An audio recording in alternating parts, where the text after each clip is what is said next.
Voyons maintenant lorsque deux nombres complexes sont égaux. Alors, les nombres complexes, on vient de voir qu'ils étaient entièrement définis, intégralement définis, par la donnée de la partie réelle et de la partie imaginaire. Ça définit un nombre complexe de manière unique, bien entendu. Donc, la propriété, elle va être simple. La propriété d'égalité de deux nombres complexes, c'est quelque chose qui est évident, trivial, enfin que n'importe qui aurait imaginé. C'est que deux nombres complexes vont être égaux quand ils ont, bien entendu, la même partie réelle et la même partie imaginaire. Je dis bien et la même partie imaginaire. D'accord. Donc voilà, c'est la condition absolument indispensable, nécessaire et suffisante pour avoir deux nombres complexes égaux. Un exemple d'utilisation rapide ici. Voilà une équation, par exemple, 3x plus 3, donc j'ai mis le texte, je l'ai reprise ici. 3x plus 3 plus 5y moins 1 fois i est égal à 3 plus y.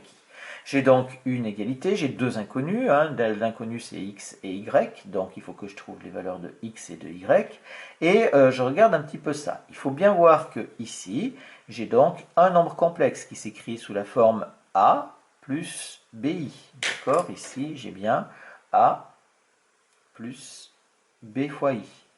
Et donc ici, c'est pareil, j'ai a plus bi aussi. J'ai donc un nombre complexe à gauche et j'ai un nombre complexe à droite.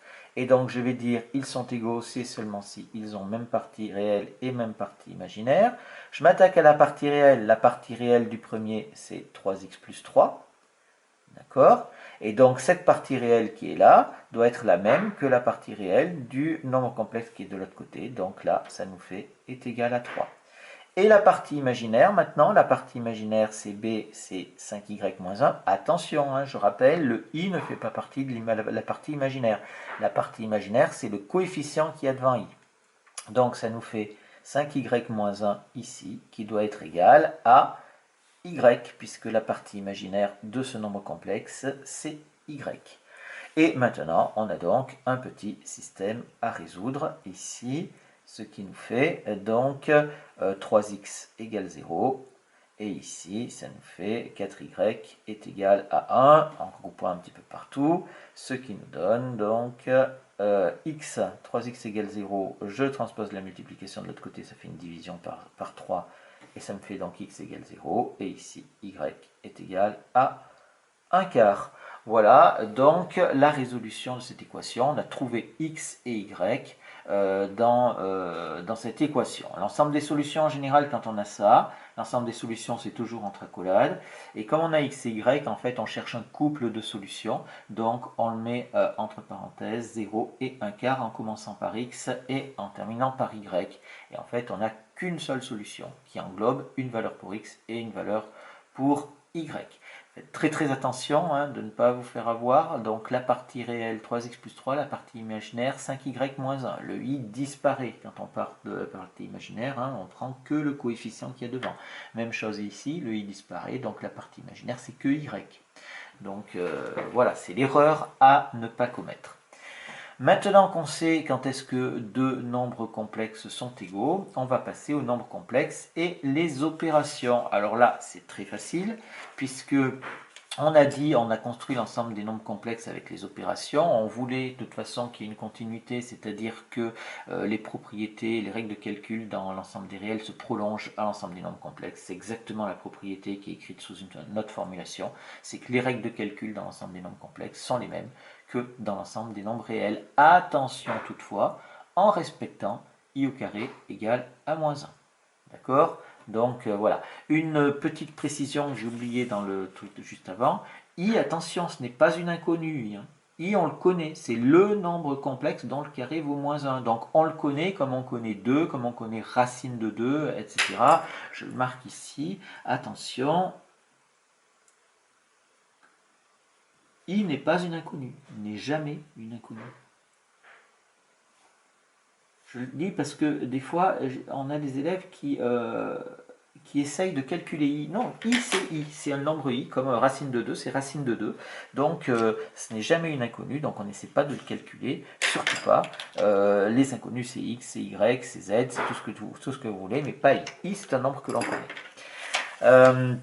Donc, on fait quelques exemples ici de calcul. Alors, exemple de calcul, on va commencer avec une addition. 3 plus 2i plus 5 moins 4i. Eh bien, qu'est-ce que je fais? J'ajoute la partie réelle avec la partie réelle. Ça nous fait 3 plus 5, ça nous fait 8.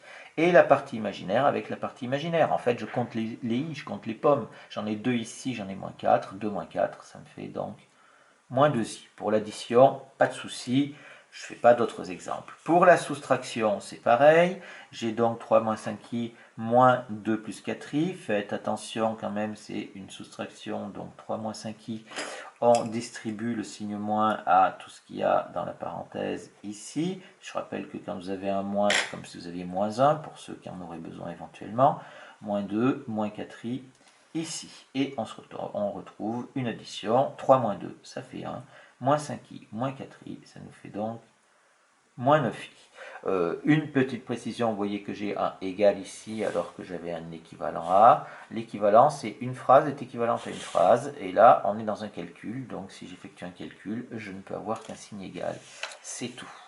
Voilà donc pour l'addition, la multiplication. On passe maintenant à l'addition et la soustraction. Pardon, on passe à la multiplication. La multiplication, c'est exactement la même chose que dans R, c'est-à-dire qu'on a la double distributivité de la même façon. Ça nous fait donc 2 fois 5, ça nous fait donc 10. 2 fois moins 4i, ça nous fait moins 8i. 3i fois 5, ça nous fait plus 15i. Et ici, 3i moins 4i fois moins 4i, ça nous fait donc moins 12i carré. Attention, c'est là que ça va changer, puisque on a i au carré. Il faut respecter i au carré égale moins 1, tout le temps, tout le temps, tout le temps, il faut tout le temps l'avoir à l'esprit. Ça nous fait donc 10, j'ai un 10 là, 10, moins 8i plus 15i, ça nous fait donc plus 7i. Et là, moins 12i carré, ça nous fait donc moins 12 fois moins 1, ça nous fait donc plus 12, parce que i au carré vaut moins 1. Et ça me fait au final, donc, est égal à 22 plus 7i. Voilà donc le calcul effectué pour la multiplication. Tout le temps, vous allez avoir, comme ça en multipliant, vous allez avoir des i au carré, donc il faudra penser que i au carré fait moins 1. On passe à la division. 1 plus i sur 3 moins 5i. Alors, on peut diviser, puisque c'est les mêmes règles, donc on peut diviser par n'importe quoi, sauf par 0, bien entendu. La division par 0 n'était pas valable dans R, elle ne le sera pas non plus dans C. Voilà, on a ça, donc la division existe, mais là, le problème, c'est qu'il faudrait arriver à mettre ça sous forme algébrique. Et là, c'est compliqué, parce qu'on a des i en haut et en bas. Donc, pour l'instant, impossible à mettre sous forme algébrique, impossible à mettre sous forme algébrique.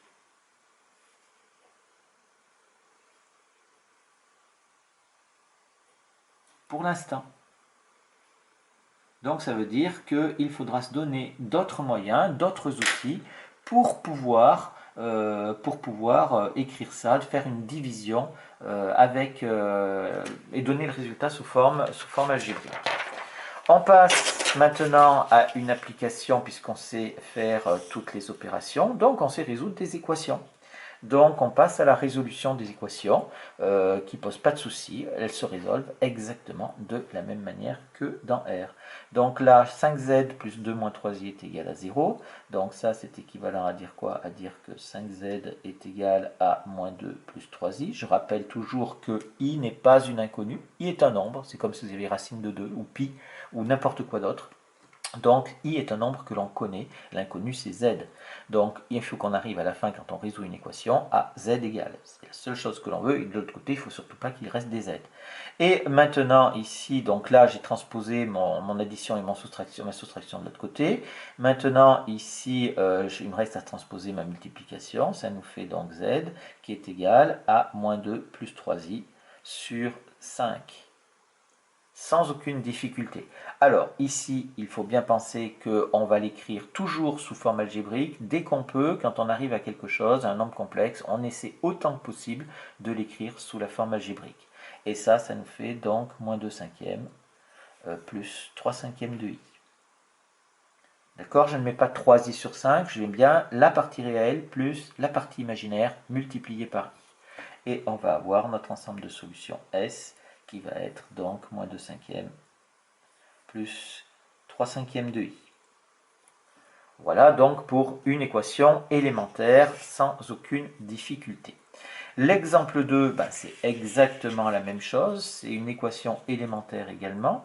Donc qu'est-ce qu'on fait? Ça nous fait donc ici 2 moins 5i fois z est égal à moins 1 plus 3i. Donc voilà, et maintenant je veux mon z, donc je transpose la multiplication qui est ici, et ça me fait donc z qui est égal à moins 1 plus 3i sur 2 moins 5i. Voilà, alors pareil, et là, pour l'instant, pareil, on ne va pas plus loin pour l'instant, bloqué pour l'instant.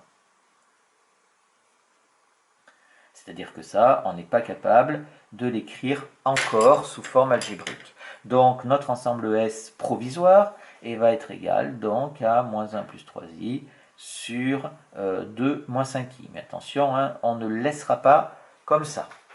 Voilà donc pour une équation, vous voyez qu'elles se font exactement de la même façon. Alors la suivante c'est pareil, c'est une équation non élémentaire puisque ici on a des z au carré, mais on a un produit nul et donc la règle du produit nul se retrouve exactement pareil dans l'ensemble des nombres complexes.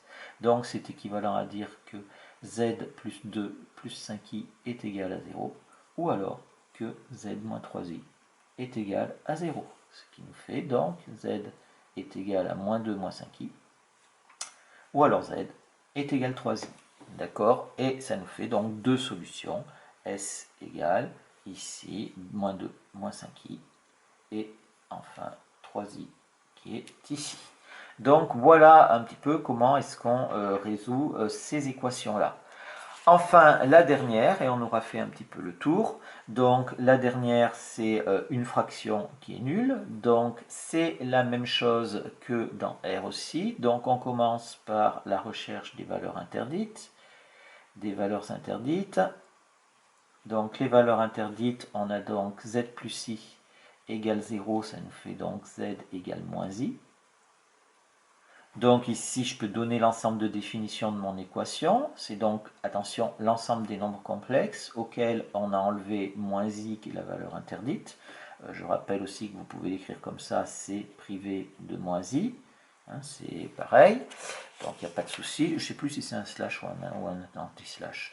Je fais une fois sur deux. Moi, j'utilise toujours cette notation-là, c'est-à-dire qu'on fait la différence de deux ensembles. C'est pour moi plus logique. Et maintenant, qu'est-ce qu'on fait? Eh bien, on passe à la résolution. Eh bien, la résolution, on fait donc une fraction est nulle quand son numérateur est nul. Une fois qu'on a vérifié que le dénominateur était non nul, bien entendu, qu'on a fait les valeurs interdites. Donc, ça nous fait z plus 5 moins 3i est égal à 0, ce qui est équivalent à dire que z est égal à moins 5 plus 3i. Et donc, mon ensemble de solutions S égale... Je regarde, moins 5 plus 3i, c'est bon, ce n'est pas ma valeur interdite, donc je le conserve. Ça nous fait donc moins 5 plus 3i ici en solution. Voilà donc comment se résolvent les équations. On suit exactement les mêmes règles. Et donc la règle fondamentale, la méthode générale de résolution d'équations vue en classe de seconde pour toutes les équations non élémentaires est également valable ici. C'est-à-dire que pour résoudre une équation élémentaire, on se ramène par tous les moyens à un produit nul ou à une fraction nulle. C'est-à-dire à un produit nul en factorisant ou à une fraction nulle en réduisant au même dénominateur, qui sont, je vous rappelle, les deux outils fondamentaux et primordiaux du calcul littéral.